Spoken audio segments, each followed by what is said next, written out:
दिशा और आशीष की इमोशनल कहानी। दिशा और आशीष एक दूसरे से कॉलेज के टाइम से प्यार करते थे। दोनों ने एक दूसरे से शादी करने का फैसला भी किया। इन दोनों की मंगनी भी हो चुकी है और 2 महीने बाद शादी है। लेकिन शादी से पहले कुछ ऐसा हो जाता है जिसकी किसी को उम्मीद न थी। आशीष के फोन पर दिशा का कॉल आता है। दिशा, हेलो आशीष।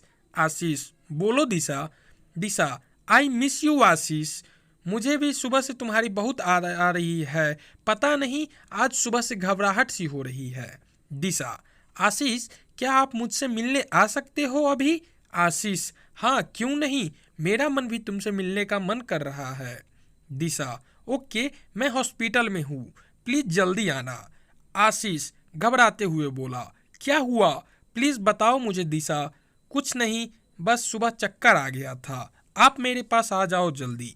आशीष जब तक कुछ और बोल पाता, दिशा फोन काट देती है। आशीष घबरा घबरा कर हॉस्पिटल पहुंचता है। हॉस्पिटल में दिशा बेहोश होती है। तब आशीष वहां मौजूद दिशा के पापा से पूछता है। आशीष, अंकल क्या हुआ है दिशा को? पापा रोते हुए हल्की आवाज में बोलते हैं, बेटे दिशा को ब्लड कैंसर है और वह भी आखिरी स्टेज पर। डॉक्टर कह रहे हैं कि उसके पास बहुत कम टाइम है, प्लीज उसे कुछ मत बताना। दिशा को अभी कुछ भी मालूम नहीं है। दिशा के पापा की यह बातें सुनकर आशीष थोड़ा लड़खड़ा जाता है। थोड़ी देर के लिए उसकी आंखों के आगे अंधेरा छाया जाता है। कुछ देर बाद दिशा को होश आता है और वह अपने पापा से पूछती है, पापा क्या आशीष मुझसे मिलने आया है? पापा बाहर जाकर आशीष की और इशारा करते हुए कहते हैं कि दिशा तुमसे मिलना चाहती है। आशीष फौरन दौड़कर दिशा से मिलने जाने लगता है, लेकिन दरवाजे पर रुककर आशीष पहले अपने आंसू पूछता है, फिर अंदर कमरे में जाता है। आशीष, दिशा कैसी हो तुम? दिशा, आप आ गए ना, अब सब कुछ ठीक हो जाएगा। आशीष, हाँ अब सब कुछ ठीक हो जाएगा, लेकिन देख लो शादी को सिर्फ 2 महीने बचे हैं और तुमने अपनी तबीयत खराब कर ली। ठीक से खाना खाया करो ना।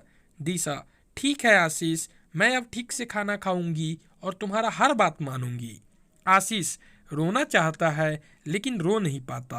अब तुम जल्दी से ठीक हो जाओ। आशीष रोते हुए बोला, भगवान करे मेरी भी उम्र लग जाए। यह कहते हुए आशीष दिशा के सर को अपने बाहों में रख लेता है।